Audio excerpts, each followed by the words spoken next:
ಎಂತವನೇ ಹುಡುಗ ಗುರುಮಠಕ್ಕೆ ಬಂದದ್ದು ಯಾಕೆ ನೀವು? ಇಲ್ಲಿ ಪ್ರೀತಿ ಪ್ರೇಮ ಪ್ರಣಯ ಏನು ಓದ್ಲಿಕ್ಕೆ ಬಂದದ್ದು ಪ್ರೀತಿ ಮಾಡ್ಲಿಕ್ಕೆ ಬಂದದ್ದ? ನನಗೆ ನಾಚಿಕೆ ಆಗ್ತಾ ಉಂಟು. ಅದೇ ನಾನು ವಿಚಾರ ಮಾಡುದು. ಗುರುಮಠದಿಂದ ಹೊರಡುವಾಗ ನೀವು ಇಬ್ಬರೇ ಹೊರಡ್ಲಿಲ್ಲ, ನಿಮ್ಮ ಜೊತೆ ನನ್ನನ್ನೂ ಕರ್ಕೊಂಡು ಹೊರಟ್ರಿ. ಯಾಕೆ ಹೊರಟ್ರಿ ಅಂತ ವಿಚಾರ ಮಾಡಿದೆ. ಈಗ ಗೊತ್ತಾಯ್ತು ನನಗೆ. ನೀವಿಬ್ಬರೇ ಬಂದ್ರೆ ಗುರುಗಳಿಗೆ ಅನುಮಾನ ಬರ್ತದಲ್ಲ ಎನ್ನುವ ಕಾರಣಕ್ಕೆ ನನ್ನ ಕರ್ಕೊಂಡು ಬಂದದ್ದು.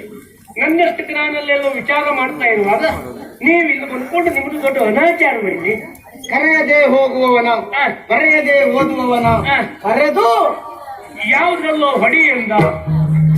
ಹಾಗೆ ಮಾಡ್ಲಿಕ್ಕೆ ಪೂರ್ಣ ಮನಸ್ಸು ಬರುವುದಿಲ್ಲ ಪುಣ್ಯಾತ್ಮ. ನನ್ನ ಮನಸ್ಸಾರ ಉಂಟು ಅಂತ ಹೇಳ್ತಾರೆ. ಮೇಲ್ಮುಖ ಮಾಡಿ ಉಗುಳಿದ್ರೆ ನಮ್ಮ ಮುಖಕ್ಕೆ ಬೀಳುವುದಲ್ವೋ? ಅದು ನೀನು ನಿನ್ನಂತ ಸಾಮಾನ್ಯ ಜನರು ವಿಚಾರ ಮಾಡುದು. ಮೇಲ್ಮುಖ ಮಾಡಿ ಉಗಿದ್ರೆ ನಮ್ಮ ಮುಖಕ್ಕೆ ಬೀಳಬಾರ್ದು ಅಂತ ಆದ್ರೆ ಆ ಕ್ಷಣಕ್ಕೆ ಉಗಿದಾದ್ಮೇಲೆ ಜಾಗ ಬಿಟ್ರೆ ಆಯ್ತದ, ಕೆಳಗೆ ಬೀಳುದಿಲ್ಲ. ಅದು ಬರೀ ಓದ್ತೀರಿ ಬಿಟ್ರೆ ವಿಚಾರ ಮಾಡುವುದಿಲ್ಲ ತವನಿಲ್ಲ. ಬರುವಾಗ ವಿಚಾರ ಮಾಡ್ಬೇಕಿತ್ತ ಬೇಡುವ? ಏನು ಕಂಠವನ್ನು ತೇದುವಲ್ಲಿ ನೊಣಗಳಿಗೇನು ಕೆಲಸ? ವ್ರಣವ ಕಾಣಲು ನೊಣವು ನಲಿಯುವುದು. ನೊಣಕ್ಕೆ ಬೇಕಾದ್ದು ವ್ರಣ ಗುಣ ಅಲ್ಲ. ದೇವರೇ, ಇಲ್ಲಿವರೆಗೆ ಗಂಧ ನೊಣ ಗುಣ ಎನ್ನುವ ಅರ್ಥ ಆಗೋ ಶಬ್ದವನ್ನು ಮಾತಾಡದೆ, ಈಗ ಅದೆಂತ ರೊಣ ಪಣ ಏನೇನು ಅರ್ಥ ಆಗದೆ ಇರುವಾಗ ಮಾತಾಡ್ತೇವೆ. ರೊಣ ಅಂತಂದ್ರೆ ಹುಣ್ಣು ಹೊಲಸು ಅಂತ ವಿಷಯ ಹೌದು. ಈ ನೊಣಕ್ಕೆ ಕೆಲಸ ಇರುವುದು ಎಲ್ಲಿ ಹುಣ್ಣು ಉಂಟು ಎಲ್ಲಿ ಹೊಲಸು ಉಂಟು ಅಲ್ಲಿ. ಹೌದು, ಗಂಧ ತೆಗೆಯುವಲ್ಲಿ ಕೆಲಸ ಇಲ್ಲ. ಬರಬಾರ್ದು. ಈಗ ನಿಮ್ಮ ಲೆಕ್ಕದಲ್ಲಿ ನೀವೀಗ ಗಂಧ ತೆಗಿತಾ ಇದ್ರ ಮತ್ತೆ ವಿಚಾರ ಮಾಡು. ನೀವು ತೆಗಿತಾ ಇದ್ದದ್ದು ಗಂಧವೇ ಹೌದು ಅಂತ ಆದ್ರೆ ಇಲ್ಲಿ ಬಂದದ್ದು ನೊಣವೇ, ಇಲ್ಲಿ ಬಂದದ್ದು ನೊಣವೇ ಹೌದು ಅಂತ ಆದ್ರೆ ನೀವು ತೆಗಿತಾ ಇದ್ದದ್ದು ಗಂಧವೇ. ನಿಮ್ಮ ಲೆಕ್ಕದಲ್ಲಿ ನೀವೇನೋ ಗಂಧ ತೆಗಿತಾ ಇದ್ದೀರ ಅಂತ ಅನ್ಬೋದು. ಈಗ ಒಳ್ಳೆ ಪರಿಮಳ. ಈಗ ಗೊತ್ತಾಗುದಿಲ್ಲ ಈ ಪ್ರೀತಿ ಪ್ರೇಮ. ಮುಂದೆ ನಿನ್ನ ಜೀವನದಲ್ಲಿ ಈ ಪ್ರೀತಿ ಪ್ರೇಮ ಸರಸ ಸಲ್ಲಾಪ ಅಲ್ಲ, ಮುಂದೆ ಪ್ರಲಾಪ ಆದ್ರೂ ಆಗ್ಬಹುದು. ನಿನ್ನ ಗುಣ ಏನು ಅಂತ ಗೊತ್ತಾಯ್ತು. ಯಾವನೊಬ್ಬ ನಿನ್ನ ಆಗಿನವ ಗುಲಾಬಿ ಹೂವಿನ ಹತ್ರ ಹೋಗಿ ಹೇಳಿದ್ರಂತೆ, ಗುಲಾಬಿ ಹೂವೇ ನೀನೆಷ್ಟು ಸುಂದರ, ಆದ್ರೆ ನಿನ್ನ ಗಿಡದಲ್ಲಿ ಮುಳ್ಳೊಂದು ಇರಬಾರ್ದಿತ್ತು ಅಂತ ಹೇಳಿದನಂತೆ. ಕೋಗಿಲೆ ಹತ್ತಿರ ಹೋಗಿ ಹೇಳಿದ್ರಂತೆ, ಕೋಗಿಲೆ ನಿನ್ನ ಧ್ವನಿ ಎಷ್ಟು ಚಂದ, ಆದ್ರೆ ನೀವು ಬೆಳ್ಳಗಿರ್ಬೇಕಿತ್ತು ಅಂತ ಹೇಳಿದ್ರಂತೆ. ಸಮುದ್ರದ ಹತ್ರ ಹೋಗಿ ಹೇಳಿದ್ರಂತೆ, ಸಮುದ್ರವೇ ನಿನ್ನಲ್ಲಿ ಎಷ್ಟೊಂದು ನೀರು, ಆದ್ರೆ ಆ ನೀರು ಸಿಹಿಯಾಗಿರ್ಬೇಕಿತ್ತು ಅಂತ ಹೇಳಿದ್ರಂತೆ. ಆಗ ಸಮುದ್ರವು ಕೋಗಿಲೆಯು ಗುಲಾಬಿಯು ಮೂರು ಒಟ್ಟಾಗಿ ಕೇಳಿದ್ರಂತೆ, ಅಯ್ಯ ಮನುಷ್ಯನೇ, ನಿನಗೆ ಮತ್ತೊಬ್ಬರಲ್ಲಿ ಇರುವಂತಹ ಕೊರತೆಯನ್ನು ಹುಡುಕುವಂತ ಒಂದು ಕೊಳಕು ಬುದ್ಧಿ ಇಲ್ಲದೆ ಇದ್ರೆ ನೀ ಎಷ್ಟು ಒಳ್ಳೆಯವನಾಗಿರ್ತಿದ್ದೆ ಪುಣ್ಯಾತ್ಮ ಅಂತ ಹೇಳಿದ್ವಂತೆ.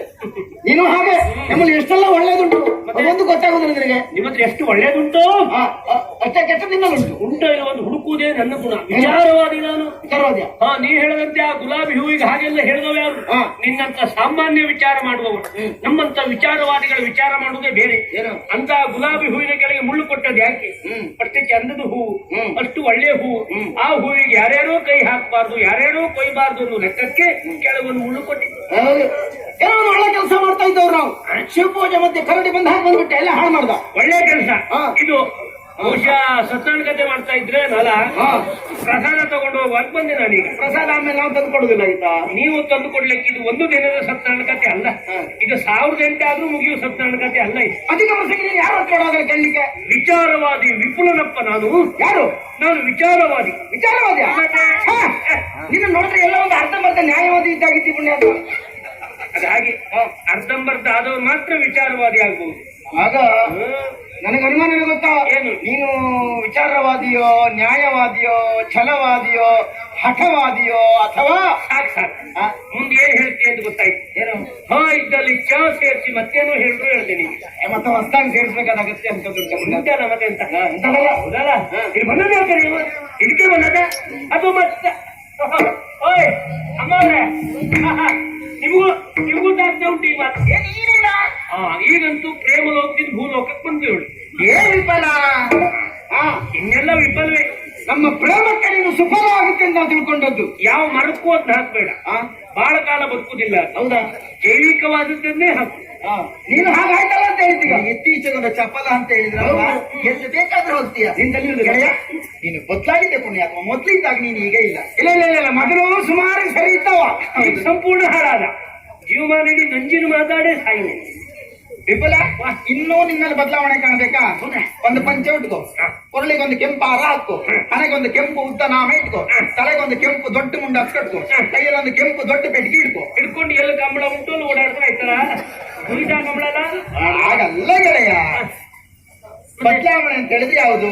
ನೋಡು, ಗುರುಕುಲಕ್ಕೆ ಬರುವಾಗ ನೀನು ಹೀಗಿದ್ದೀಯಾ, ಹೇಗಿದ್ದೆ? ಹೀಗಿರ್ಲಿಲ್ಲ ನೋಡು, ನಿನ್ನ ಗುಂಗುರು ಗುಂಗುರಾದಂತ ತಲೆ ಕೂದ್ಲು. ಇದು ಗುಂಗುರು ಹಾಕಲ್ಲ, ಇದು ನೀರಾಗದೆ ಹೀಗಾಗ್ತಿದೆ.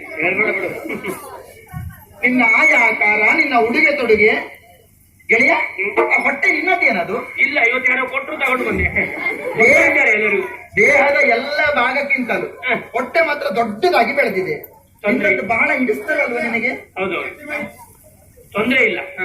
ನಾನು ನನ್ನಂತವನಿಗೆ ಹೀಗೆ ಹೊಟ್ಟೆ ಬಂದ್ರೆ ಏನು ಸಮಸ್ಯೆ ಇಲ್ಲ. ಆದ್ರೆ ನೀನೋ ನಿನ್ನಂತವಳಿಗೆ ಇಷ್ಟೊತ್ತಿಗೆ ಹೊಟ್ಟೆ ಬರಬಾರ್ದು ಅಂತ ಜಾಗ್ರತೆ ಮಾಡ್ಲಿಕ್ಕೆ ನಾನು ಇಲ್ಲಿ ಬಂದದ್ದು. ಹೆಣ್ಣಿಗೆ ಹೊಟ್ಟೆ ಬಂದರೆ ಜನ್ಮ ಸಾರ್ಥಕ, ತಾಯ್ತನ ಜೀವನದ ಪರಮ ಪದವಿ. ಏನೊಂದು ಭಾವ ಪರವಶವಾಗಿ ಮಾತಾಡ್ತೇ ಮರೆಯ. ಹೇಳಿ ಎದ್ದೇಳಿ, ಸ್ವಾತಂತ್ರ್ಯ ಸಿಗುವವರೆಗೂ ಹೋರಾಟ ಮಾಡಿ. ಒಳ್ಳೆ ಹೇಳ್ತಾ ಶೈಲಿ ನೋಡು. ಹೆಣ್ಣಿನ ಜೀವನ ಸಾರ್ಥಕ ಆಗುವುದು ಯಾವಾಗ ಗೊತ್ತುಂಟಾ? ಬರೇ ಮದುವೆ ಆಗೋದು ಮುಖ್ಯ ಅಲ್ಲ. ಮದುವೆಯಾಗಿ ಒಂದು ಹೆಣ್ಣು ಅಥವಾ ಗಂಡಿಗೆ ತಾಯಿನಿಸಿಕೊಂಡಾಗ, ಆ ಮಗು ಹರಿದಾಡುವಾಗ ಅಮ್ಮ ಅಂತ ಕರೆಸಿಕೊಂಡಾಗ ಅವಳ ಜೀವನವೇ ಸಾರ್ಥಕತೆಯ ಸುಖ.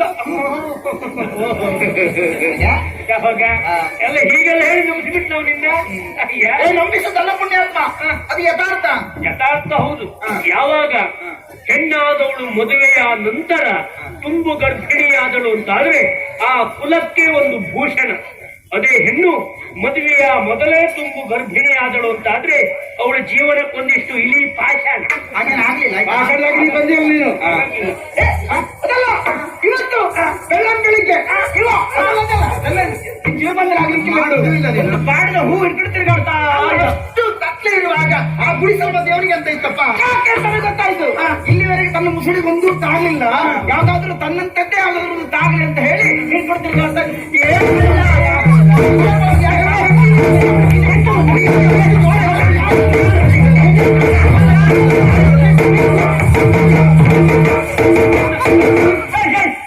ಗುರುಕುಲಕ್ಕೆ ವಿದ್ಯೆ ಕಳೆದುಕೊಳ್ಳುವುದಾ ಇಂಥದ್ದು ಹೆಣ್ಮಕ್ಳ ಹಿಂದೆ ತಿರುಗುವುದಕ್ಕೆ ಬರುವುದಾ?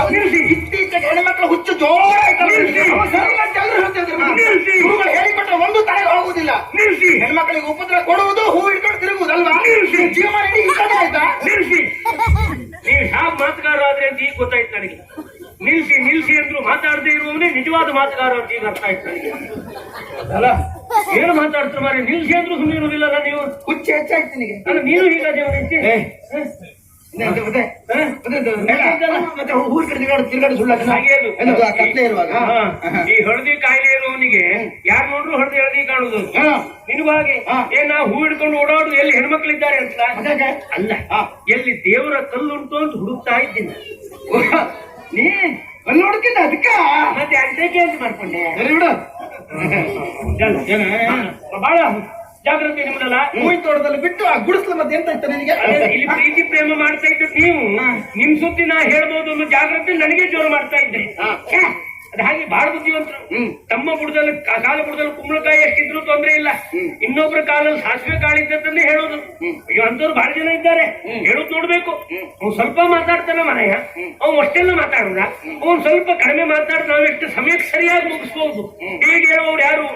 ಒಂದೂ ಶಬ್ದ ಬಿಡದೆ ಮಾತಾಡೋರೇ ಹೀಗೆ ಹೇಳೋದು. ಅದನ್ನ ನಾವು ಪ್ರೀತಿಸಿ ನಿನ್ ತಲೆ ಬಿಸಿ ಅಂತದ್ದು. ಈಗ ವಿಚಾರ ಮಾಡು. ಏನು?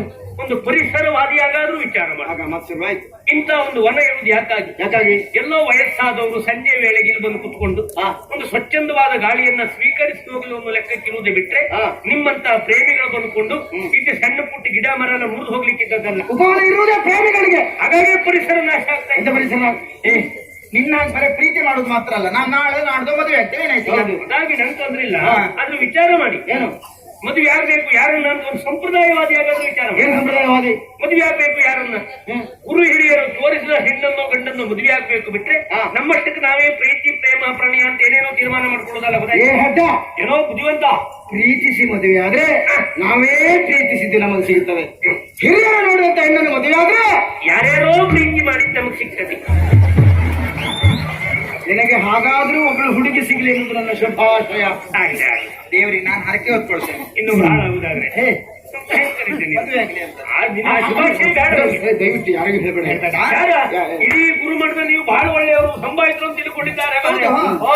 ಇಡೀ ಗುರುಮಠ ತುಂಬಾ ಹೇಳ್ತೇನೆ ಅಂತ ಅವರಿಬ್ಬರಲ್ಲಿ ಹೋಗೋದು ಏನು ಜೊತೆಗೆ ಸೇರಿ ಅಧ್ಯಯನ ಮಾಡ್ತಾರೆ ಅಂತ ಎಂತ ಅಧ್ಯಯನ ಎಲ್ಲ ಹೇಳ್ತಿದ್ದಾರೆ. ಇದು ವೃದ್ಧರನ್ನು ಗೌರವಿಸಿದರೆ ದೇವರನ್ನು ಗೌರವಿಸಿದಂತೆ ಅಂತ ಹೇಳಿದ್ರು. ನಿನ್ನ ಕೈ ಮುಗಿತಾ ಇದ್ದೇನೆ ಬುಡಮ್ಮಯ್ಯ. ಆಗ್ಲಿ ಓದಿದ್ ಸಾರ್ಥಕ ಆಯ್ತು ನೀನು. ಹೌದು, ಸಾಹಿತ್ಯಿಕವಾಗಿ ನನ್ನನ್ನು ಗೌರವಿಸ್ತಾ ಇದ್ದ. ಇದ ವಿಚಾರ ಮಾಡ್ತೆ. ಏನು ನೀ ಏನ್ ಹೇಳಿದೆ? ಯಾರನ್ನು ಗೌರವಿಸುದು? ವೃದ್ಧರನ್ನು ಗೌರವಿಸಿದರೆ ದೇವರನ್ನು ಗೌರವಿಸಿದಂತೆ. ನಾನಿನ್ನ ಅಜಯ ನೋಡು. ಸಾಧ್ಯ ಇಲ್ಲ ಬಿಡು. ಮತ್ತೇನು? ತಂದೆ ತಾಯಿ ಯಾರು ಇಲ್ಲ, ಗತಿಗೋತೆ ಇಲ್ಲದೆ ಇದ್ದವ ಅಂತ ಹೇಳಿದ್ದಿ. ಹೌದಾ? ಹೇಳೋದಾಯ್ತ್ರೆ ನಾಳೆ ಇದ್ದೀನಿ ನಿನ್ನನ್ನು ನಮ್ಮೂರಿಗೆ ಕರ್ಕೊಂಡು ಹೋಗ್ತಾನೆ. ಕರ್ಕೊಂಡು ಹೋದ ಮರುಕ್ಷಣದಲ್ಲಿ ನಿನ್ನ ಬದುಕಿಗೆ ಸದ್ಗತಿ ಒದಗಿಸಿಕೊಡ್ತಾನೆ. ಅಲ್ಲೇ ನನ್ನ ಕೊಂದು ಹಾಕಿ ನನಗೊಂದು ಮೋಕ್ಷ ವ್ಯವಸ್ಥೆ ವ್ಯವಸ್ಥೆ ಹಾಕ್ಬಿಡುದ? ವ್ಯವಸ್ಥೆ ಎಲ್ಲಿ ಕರ್ಕೊಂಡು ಹೋಗ್ತೆ? ನಮ್ಮೂರಿಗೆ ನಿಮ್ಮೂರಿಗೆ. ಚಂಪಕಾವತ್ತಿಗೆ. ನಿಮ್ಮ ಹೇಳುದು ನೋಡು. ಎಲ್ಲಿ ಕರ್ಕೊ? ಯಾರ ಮನೆಗೆ? ನಮ್ಮನೆ. ನೀನಾರು ಹೀಗೆ ಹೇಳ್ತಾ ನಾವು ನಮ್ಮ ಮನೆಗೆ. ಅವನೇ ಸ್ವಂತ ಪರಿಶ್ರಮದಲ್ಲಿ ಕಟ್ಟಿದ ಮನೆ ಇದ್ದಾಗ ಉಂಟು. ಯಾರು ಹಂಗೂ ಇಲ್ಲ ಬಾ ಅಂತ. ಅವನೇ ಮಾವನ ಮನೇಲಿ ಹೋಗಿರೋದು. ಕೇಳ್ಕೊ ಮಾವನ ಹತ್ರ. ಅವ್ರ ಮಗಳ ಸಿಕ್ಕಿದ್ದಾಳೆ ಮತ್ತಂತದ ಮನೆ ಕೊಡ್ತೇನೆ ಇದ್ದಾನೆ. ಅದೆಲ್ಲ ಬೇಡ, ನೀನು ಬರ್ತೀಯೋ? ಬರ್ತೇನೆ, ಕೇಳ್ಕೊ ಮನೆ ಅಂತ. ಎಂತದ್ದು? ಎಷ್ಟು ಯಾವ ಬಿಡಾರದ್ರಿ? ನಾನು ಒಪ್ಪಿಗೆ ಕೊಟ್ಟಾಯ್ತು. ನಿನಗೆ ಎಲ್ಲಿ ಹೋದ್ರು ಬೇಕಾಗುದೇನಪ್ಪ? ಒಂದಿಷ್ಟು ಊಟ ಸ್ವಲ್ಪ ಓದ್ತಿದ್ದೆ ಮತ್ತೆ. ನಮ್ಮ ಅರಮನೆಗೆ ಹೋದಾಗ ರಾತ್ರಿ ಬೆಳಗಾಗಿ ಒಳ್ಳೆ ಔತಣ ಊಟ. ನಿನಗೆ ಎಷ್ಟು ಬೇಕೋ ಅಷ್ಟು ಕುಡಿಯುವುದಕ್ಕೆ ತಿನ್ನುವುದಕ್ಕೆ. ಊಟ ಆಟವಂತಲ್ಲಿ ಬಂದರೆ ನೀ ಎಷ್ಟೇ ಊಟ ಮಾಡು, ಎಷ್ಟೇ ಕುಡಿ, ಮತ್ತೆ ಎಬ್ಬಿಸಾಗಲಾದ್ರೂ ಹೇಳ್ಬೇಕು ನೀನು. ವಿಚಾರ ಮಾಡು. ಏನು? ಅದಕ್ಕೆ ನಾವು ಹೊಣೆಗಾರ ಅಲ್ಲ. ಕರ್ಕೊಂಡು ಹೋದವರೇ ಹೊಣೆಗಾರ ಬಿಟ್ರೆ ನಾನಲ್ಲ. ಕರ್ಕೊಂಡು ಹೋದ ಆ ಪುಣ್ಯಾತ್ಮಾರು ಅದೊಂದು ದಿವಸ ಎಚ್ಚರಿದ್ರೆ ಮತ್ತೆ ಎಬ್ಸೋ ಸಮಸ್ಯೆ ಆಗುದಿಲ್ಲ. ಯಾವತ್ತೂ ಸರಿಸ್ತಾರೆ. ಆಗ್ಲಿ ಹಾಗೆ. ನಾ ಎಲ್ಲೋ ಹೋಗ್ತೇನೆ ಅಂದೆ. ವಿಚಾರ ಮಾಡ